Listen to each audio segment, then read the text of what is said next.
చెయ్యని నేరానికి శిక్ష అనుభవించాడు బాబాయ్. ఇన్నేళ్లు ఆయన కాయకష్టం మీదే బ్రతికాను, ఇంతవాణ్ణయ్యాను. నేను ఎంత పాపిష్టివాణిరా బాబు.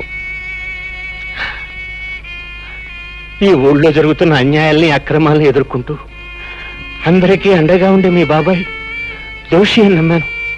తప్పుడు సాక్ష్యం చెప్పి చేతులారా జైలుకు పంపించాను. వాడిని క్షమించమని అడిగితే తప్ప నాకు మనశ్శాంతి లేదురా. మీ బాబాయ్ ఎక్కడున్నాడు? మా ఇంట్లోనే ఉన్నారు మావయ్య గారు. ఎంతసేపు వచ్చి? నీ గురించి, గతంలో మా నాన్న చేసిన నేరాల గురించి, అందుకు అన్యాయంగా దోషి అని ముద్ర వేయించుకున్న మీ బాబాయ్ గురించి చెప్తున్నప్పుడే వచ్చాను హరి. ఇంతకాలం నేను ఒక స్వార్థపరుడు కూతుర్నని సిగ్గుపడేదాన్ని. ఇప్పుడు ఒక హంతకుడు బిడ్డనని తెలిసి అవమానంతో బాధపడుతున్నాను. నిజంగా నాకు మీలాంటి మంచి మనుషుల మధ్య నిలబడే అర్హత కూడా లేదు. నేను వెళ్ళిపోతా. చూడమ్మా పద్మ, పిచ్చి పిల్ల, అవేం మాటలమ్మా. మీ నాన్న చేసిన తప్పులకు నువ్వెందుకు బాధపడటం? నువ్వు ఆయన రక్తం పంచుకు పుట్టావే గాని బుద్ధులు గుణాలు పంచుకోలేదుగా. చెప్పు. నేను చెప్పను. చెప్పు రాముడు. ఉండండి, ఆడితో నిజంగా చెప్తాను నాకు తెలుసు. అయితే చెప్పించు. మర్యాదగా చెప్పు, ఆ హరి ఎవడు? లేదో నీ ప్రాణం తెస్తాను. చెప్పు. ఆ హరి ఎవరో కాదురా, మీ పాలిట యముడు, ఆ బ్రహ్మనాయుడు కొడుకురా. రుద్రయ్య, ఆ మంచి ముహూర్తం వచ్చేసింది. పిస్తోల్ ఎట్టుకో, వెళ్ళి అరిగాని కాల్చి. పెట్టం కాల్చినట్టు కాలుస్తాను. వస్తాను.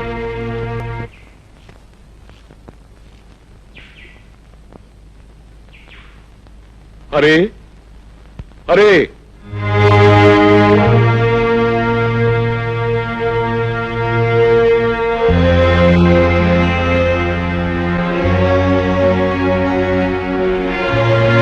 తమ్ముడు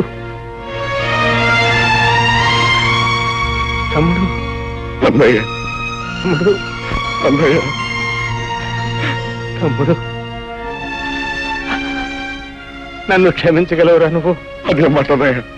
అవునరా, నేను నీకు అన్యాయం చేశాను. నీ జీవితంలో 14 ఏళ్ళు కటకటాల వెనక బండరాళ్ల మధ్య గడిచిపోయేలా చేశానురా.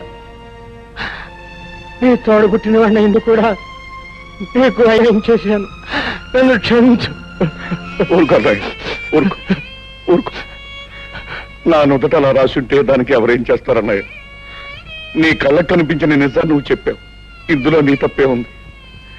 అవును, ఇంతకీ ఇదంతా నీతో ఎవరు చెప్పారన్నయ్య? నేనే చెప్పాను బాబాయ్. అంతేకాదు, మన ఇద్దరం కలిసి ఆ రాయుడు ఆట కట్టించడానికి ఎలాంటి ప్లాన్ వేసాం కూడా చెప్పాను. హరి, వీళ్ళకి నిజం తెలిసినట్టే నువ్వు ఎవరివన్న నిజం రాయుడు కూడా తెలిసిపోయింది. ఎలా తెలుస్తుంది బాబాయ్? పట్నం నుంచి గిరి ముసలైన బంధించి తీసుకొచ్చాడు. వాడి చేత నిజం చెప్పించాను. ఎవరు? రుద్రయ్య నువ్వా? ఎంతసేపు అయింది అబ్బాయి వచ్చి? ఇంతకు ముందే వచ్చాను వదిన. వదిన, అమృతం లాంటి నీ చేతి వంట తిని ఎన్నో ఏళ్ళైంది. ఆకలిగా ఉంది, అన్నం పెట్టు. అంతకంటేనా? రా అబ్బాయి. సరే.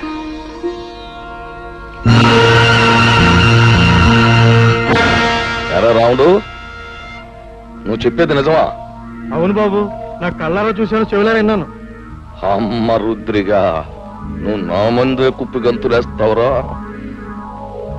సరే, మీ అందరినీ కట్టగట్టి బాదం హల్వా, బందర్ లడ్డు, కాకినాడ కాజా కలిపి తినిపించేస్తా.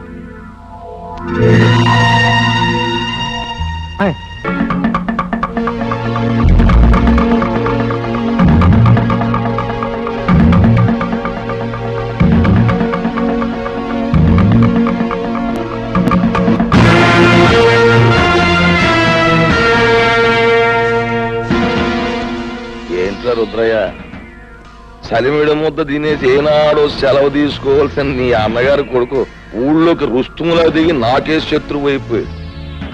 అవి నువ్వు వెళ్ళాడికి దప్పలం ఎట్టేరా అని నిన్ను పంపితే ఆడు నువ్వు అందరూ ఏకమైపోయి నాకేదో ఎట్టేయాలని మీరు పప్పులో కాలేశారు. నేను మొన్నే చెప్పాను కదా నా గురి తప్పదు అని. అందుకే ఈ ఏళ మీ అందరినీ పైకి పంపేయాలని తీర్మానించమైనది.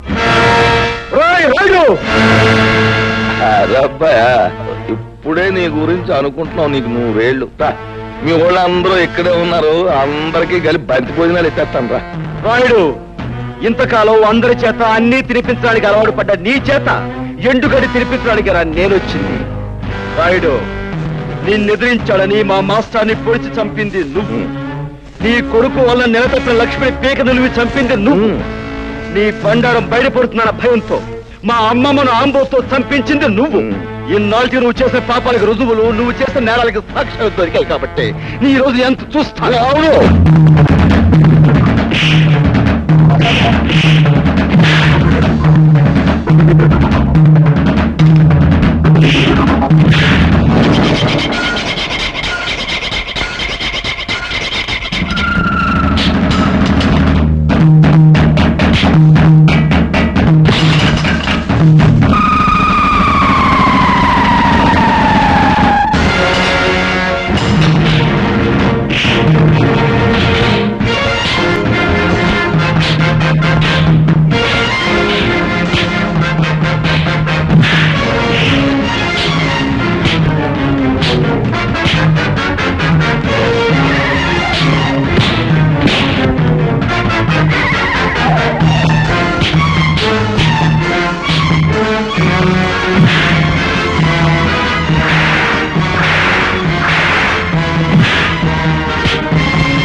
హరి మర్యాదగా నిలబడిపో, లేదా మీ అమ్మ బుర్రకు బూరు మొక్కెట్టేస్తాను.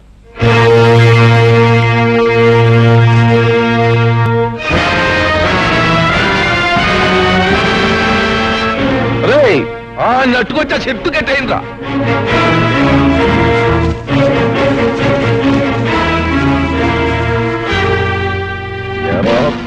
సన్నాసి పులి మీసాలు అట్టుకుని ఉయ్యాలోగాలనుకుంటున్నావట్రా?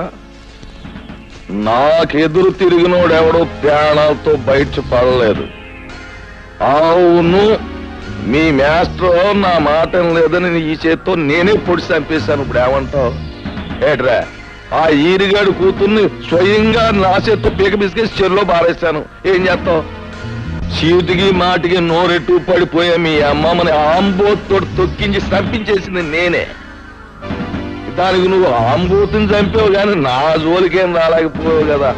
ఇదిగో ఇక్కడ నేను నేరాలు చేసినా ఘోరాలు చేసినా న్యాయం గాని చట్టం గాని ప్రజ గాని ఏం మాట్లాడడానికి ఏది లేదు. అది ఊరు పద్ధతి. ఇందాక నీకు మాట ఇచ్చాను చూడు, బంతి భోజనాలు ఎడతానని. ఈ ఊళ్ళోకి నువ్వు దిగి నాకు మనశ్శాంతి లేకుండా చేసినందుకు ముందు నీకు మాంసం కొరెట్ట. వాళ్ళను చంపి నీ చేతులెందుకు మట్టి చేసుకుంటావు? ఈ హరి రుద్రయ్య చేసిన వెధపోలు ప్రజలకు తెలిస్తే వాళ్ళే వీళ్ళను రాళ్లు పుచ్చు కొట్టి చంపేస్తారు. ఏంటి తల్లి నువ్వు చెప్పేది నాకే అర్థం కావట్లేదు. హరి మంచివాడు కాదని నాకు ముందే తెలుసు. అందుకే రహస్యంగా గమనిస్తుండేదాన్ని. ఈ రుద్రయ్య వచ్చాక ఒక రోజు ఇద్దరు కలిసి ఎవరూ లేరనుకొని కొన్ని నిజాలు మాట్లాడారు. అవన్నీ రికార్డ్ చేశాను, విను. రుద్రయ్య బాబాయ్, ఇంకా సిటీలో పోలీసులు నా కోసం గాలిస్తున్నారంటావా? ఎంత గాలిస్తే మాత్రం వాళ్ళు నిన్నే పట్టుకోగలరా? అయినా రేప్ చేసిన పిల్లను పేగడొక చంపేకి ఎందుకు వదిలేసావురా? అందుకే అది నీ గురించి రిపోర్ట్ ఇచ్చింది. అది కాదు బాబాయ్, అప్పటికే 2 హత్యలు చేస్తున్నాను. మళ్ళీ ఇంకో ప్రాణం తీయడం ఎందుకా అని ఊరుకున్నాను. ఇంతకీ రాయుడు కూతుని వదిలేసావా లేకపోతే ఓ పట్టు పట్టావా? తొందరపడక బాబాయ్, మంచోళ్ళ నటించి ముందు ఈ ఊళ్ళో అమాయకపు మొగుళ్ళు తాలూకు పెళ్ళాలను సరి చేస్తున్నాను. సమయం చూసి ఆ రాయుడు కూతురు కూడా ఓ పట్టు పడతాగా. అమ్మ బ్రహ్మన్న కొడక, నీ వెనకాల ఎంత పాపిష్టి చరిత్ర ఉందా? హత్యలు మానభంగాలు శాస్త్రం ప్రకారం వీడికి వెన్నతో పెట్టిన విద్యలన్నమాట. ఏమిటే నాన్న, రేపు రచ్చబండ దగ్గరికి ఊరందరినీ రమ్మనండి. ఈ నీచులిద్దరినీ నిలబెట్టి ఈ టేప్ వినిపిస్తే చాలు, వాళ్లే వీళ్ళ దుమ్ము దులుపుతారు. కరెక్ట్. ఉప్పు నా కూతుర్ని అనిపించుకున్నావమ్మా. ఇవాళ లింగం పంతులు, అయ్యా, ఊళ్ళో పిల్ల మేక అందరినీ రచ్చబండ దగ్గరకు వచ్చేమని టౌ కొట్టించేయండి. ఇదిగో ఆ రుద్రయ్య గారిని ఎరిగాన్ని బండి కట్టించి ఈడ్చుకుని జనం దగ్గర తీసుకురండి. ఊరంతా మైకులు ఎట్టేయండి, స్పీకర్ పండుగ అయిపోవాలి. నాటండి.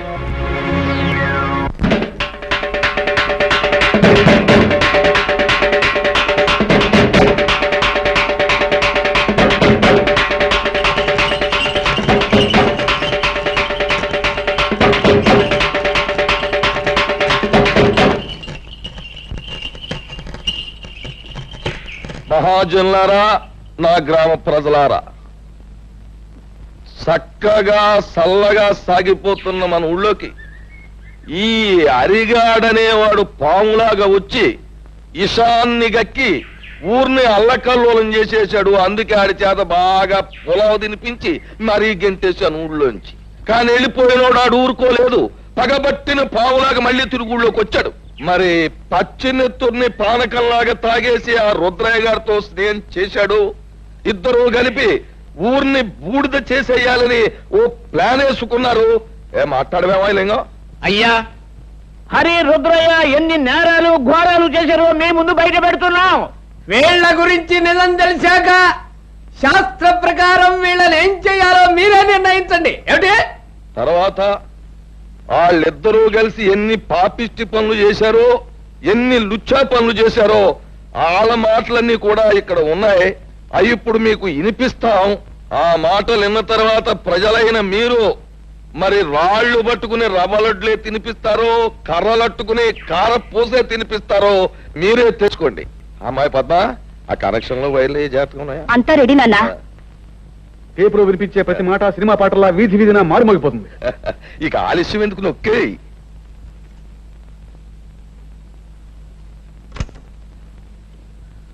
నాకెదురు తిరిగినోడు ఎవడో ప్రాణాలతో బయట పడలేదు. అవును, మీ మాస్టర్ నా మాట లేదని ఈ చేతితో నేనే పొడి చంపేశాను. ఇప్పుడు ఏమంటావు? ఆ ఈరిగాడు కూతుర్ని స్వయంగా నా చేతితో పీక బిస్కెట్స్ చెరులో బారేస్తాను. ఏం చేస్తావు? చీటికి మాటికి నోరెట్టు పడిపోయా మీ అమ్మమ్మని ఆంబోతో తొక్కించి చంపించేసింది నేనే. దానికి నువ్వు ఆంబోతుని చంపావు కానీ నా జోలికేం రాలేకపోయావు కదా. ఇక్కడ నేను నేరాలు చేసినా, ఘోరాలు చేసినా, న్యాయం గాని చట్టం గాని ప్రజ గాని ఆ కనెక్షన్లు పీకి పారేసి అరిగడు కుటుంబానికి మంగళార్తి పడి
చేసిన దారుణాలకి, ఈ పల్లె ప్రజలకు నువ్వు చేసిన అన్యాయాలకి, వ్యక్తిగతంగా నాకు నా కుటుంబానికి నువ్వు చేసిన ద్రోహానికి నిన్నిక్కడే నరికి పోగులు పెట్టగలను. కానీ నేను ఆ పని చెయ్యలేను. ఎందుకంటే నేను చట్టానికి బద్ధుణ్ణి.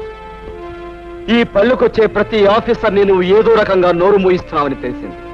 అందుకే ప్రభుత్వం ప్రత్యేకంగా నీ విషయం తెలుసుకోవడానికే నన్ను ఇక్కడికి పంపించింది. బాధ్యత గల పోలీస్ ఆఫీసర్గా నిన్ను, నీతో పాటు నీ పాపాలను పంచుకున్న ఈ దుర్మార్గుల్ని చట్టానికి అప్పగిస్తాను. బాబు, ఇప్పుడు నువ్వు అన్న ప్రతి మాట ఈ యథార్థమేనని ఒప్పుకుంటాను. మీరే శిక్ష చేసినా భరిస్తాను. అమ్మా పద్మ, ఇలా. బాబు, నా రక్తాన్నే పంచుకు పుట్టిన మంచితనం, మానవత్వం కూడా పెంచుకుంది మా పద్మ. దీనికి ఇక నువ్వే తోడుగా ఉండాలి. బాబు, నీ చల్లటి మనసుతో, నీ గుండె నిబ్బరంతో ఈ ఏళ్ళ నుంచి ఈ ఊరిని రామరాజ్యం చెయ్యాలి అని నేను కోరుకుంటున్నాను. అందరూ నన్ను మన్నించండి. చలో చలో.